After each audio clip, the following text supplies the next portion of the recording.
भगवत प्रणाम। आयुष्मान भव। समिति के विषय में और इन रामलीलाओं के विषय में देखिए, मैं बहुत आभार व्यक्त करूँ बेटा थोड़ी देर में कर लियो बात, 5 मिनट हो गए। सुभाष नगर चुप हो की कहिए ना, चुप हो। जिस तरीके से इन लोगों ने परंपरा को आगे बढ़ाया, कई वर्षों से हो रही है।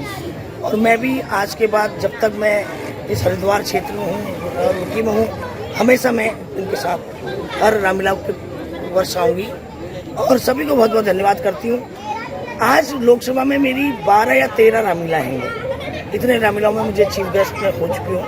और सबसे बड़ी बात है, खुशी मुझे इतनी होती है। आप देखिए, मैंने वो गांव लोकल, आज मैंने यहाँ के नेताओं से पूछा, उनको भी वो गांव नहीं पता है जिस गांव में मुझे बुलाया गया। आप देखिए कहाँ सुल्तानपुर में, उधर आपका ज्वालापुर में, आपके भगवानपुर, ऐसे ऐसे इंटीरियर इलाकों में उनका प्रेम देखकर मैं इतना उनका सबका आभार व्यक्त करती हूँ। हरिद्वार लोकसभा का इस बार मैं गढ़वाल महासभा, ये मेरे अपने आंदोलनकारी लोग हैं। हम लोगों ने आंदोलन किया। आज मुझे इतनी भीड़ देखकर दिल्ली में आंदोलन की याद आई और मैं कहना चाहती हूँ, हम आंदोलनकारियों का जिस तरीके से अपमान हुआ है और हम उत्तराखंडियों का अपमान हुआ है, आज हमारी सत्ता थोड़ा सा हम लोगों ने यूकेडी पार्टी जब 4 सीट आई और उन्होंने जो है एकदम से पार्टी बीजेपी कांग्रेस में मंत्री बन गए। अगर आज वो अपने एक छोटे से स्वार्थ में ना मिलते तो आज उत्तराखंड क्रांति दल राज कर रही होती। तो इसके साथ आज हम लोग पहाड़ के लोग एकदम से पिट रहे आए दिन। आपने कल परसों देखा होगा कि गैंडी खाता में 14-14, 18 टाके हरियाणा के लोग लगा देते हैं। इसी तरह मेरी लड़ाई आज तमाम हमारा उत्तराखंड का बच्चा आंदोलन कर रहा है। वो बेरोजगारों की रैलियां होती है और ये हजारों की सारे ठेके बाहर के लोगों को देते हैं, सारे अधिकारी बाहर के लोगों को। और फिर मुख्यमंत्री कहता है कि बेड़ू पाको बारू मासा। अरे हमको गाने से बहलाना मत धामी भाई, ये बहुत गलत बात है। और ये सब फेसबुक में पहाड़ी को बेवकूफ बनाने के लिए आज ही मैं वीडियो सुन रही थी। एक बेड़ू पाको बारू मासा का गाना गा रहा था धामी भाई, और पहाड़ी को पिटवाओ और फिर कुछ लोगों को फेसबुक में गाने देख के बहलाओ। ये बिल्कुल नहीं होने दूंगी। मैं साफ साफ धामी भाई को कहना चाहती हूँ कि उत्तराखंडी पिटने के लिए नहीं है। उत्तराखंड की बेटी हूँ, राज्य आंदोलनकारी हूँ, अब वापस आ चुकी हूँ। तुम लोगों ने उत्तराखंड को बर्बाद कर दिया है और आज समस्त हमारे उत्तराखंड के लोगों को जो आंदोलनकारी हैं, सबसे मैं कहना चाहती हूँ कि मेरा साथ दें, क्योंकि मैं ये लड़ाई सबके लिए लड़ रही हूँ, पूरे राज्य के लिए लड़ रही हूँ, पूरे युवाओं के लिए लड़ रही हूँ। वरना इन्होंने हमारी लड़कियां बेच दी, हमारी जमीनें बेच दी, तमाम नशा वृत्ति, जरा वैश्यावृत्ति, क्या नहीं इस धर्मनगरी में हो रहा है। हमने क्या राज्य इसलिए लिया था और बड़ा दुर्भाग्य है। और मैं कहना चाहती हूँ, आज इस लोकसभा में युवाओं का प्रेम, लोग परेशान है इनसे, शकल नहीं देखते चाहते। किसी रामलीला में क्या, किसी खाटू श्याम के प्रोग्राम में, किसी गणेश महोत्सव में, कोई प्रोग्राम चाहे स्पोर्ट्स का हो, इन नेताओं का शकल नहीं देखना चाहते लोग। तो इसलिए लोगों को चाहिए एक कर्मठ आदमी जो काम कर सकता है। और मैं तो सच बताऊं, मैं आराम करने आई थी यहाँ पर कि मैंने सोचा चलो बुढ़ापे में अब घर की तरफ जाए।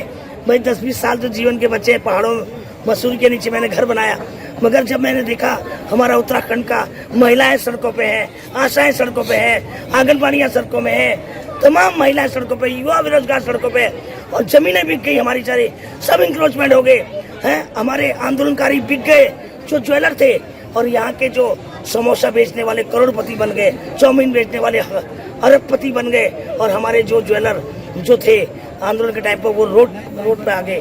आज हमारा आंदोलनकारी, आज देखिए इस रुड़की के अंदर तमाम आते मेरे पास, चिन्हित नहीं है आंदोलनकारी, चिन्हित नहीं है इस रुड़की के अंदर, हरिद्वार के अंदर 400-500, क्योंकि कांग्रेस और भाजपा ने अपने अपने लोगों को चिन्हित किया। और बहुत ही अन्याय हमारे उत्तराखंड में लोगों के साथ हो रहा है। उसी के लिए मेरे अंदर एक आग पैदा है। और जब आपको मैं बता दूं, जब महिला, आप देखिए हमारी 3 रोतेली जी थी, उन्होंने भी अन्याय के खिलाफ आवाज उठाई।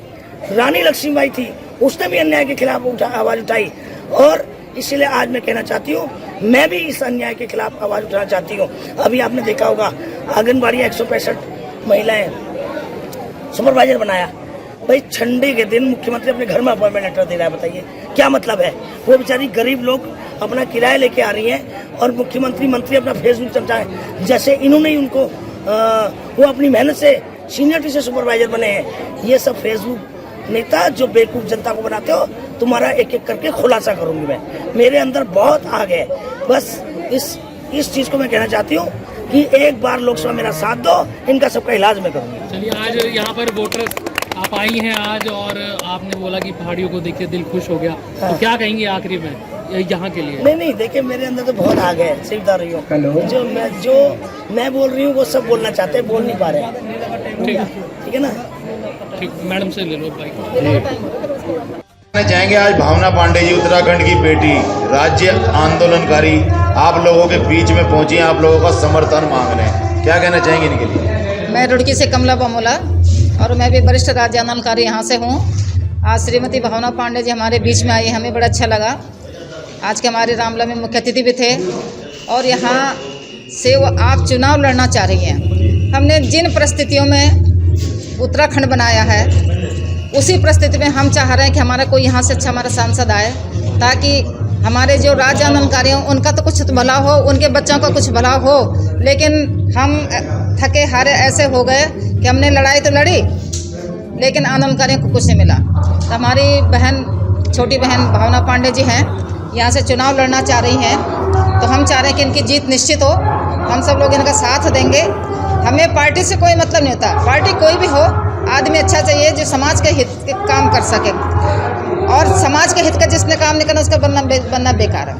मैं भी यहाँ से राज्य आंदोलनकारी हूँ, वरिष्ठ हूँ, और हमारे सारी बहनें बैठे सारे राज्य आंदोलनकारी हैं। लेकिन कभी भी हमारे मुख्यमंत्री जी ने या किसी ने भी ऐसा नहीं सोचा कि चलो राज्य आंदोलनकारी हैं, इनको चिन्हित कर दो। मैं तो चिन्हित हूँ, लेकिन हमारी बहुत सारी बहनें जो चिन्हित नहीं हैं। हम बार बार धामी जी को, अपने मुख्यमंत्री जी को लिस्ट दे चुके हैं, लेकिन वो उस लिस्ट को आउट नहीं कर रहे हैं। समझ नहीं आती कि उनकी मर्जी है क्या। आज हमने एक दर्द है उत्तराखंड के सीने में, पलायन का दर्द। हाँ जी, अगर कहा जाता है कि भाई उत्तराखंड के जो लोग हैं, चाहे वो शिक्षित हैं, कैपेबल हैं, सब कुछ है उनके अंदर, लेकिन उसके बाद भी कहीं ना कहीं चाहे भाजपा की सरकार हो चाहे कांग्रेस की सरकार हो, अनदेखी हुई है। इस दर्द के विषय में क्या कहना चाहेंगे आप? अनदेखी बहुत हुई है। अब देखिए, हमने उत्तराखंड बनाया, लेकिन हम ही लोग रास्तों में पिट रहे हैं, हमारे ही राज्य आंदोलनकारियों के रास्तों में पिट रहे हैं। आप देखिए ऋषिकेश में हमारा एक राज्य आंदोलनकारी भाई पिटा है। हमारा अंकिता भंडारी का भी तक कोई वो नहीं हुआ उसका, कि भाई उसका क्या, क्यों उसकी हत्या हुई है, किस कारण से हुई है।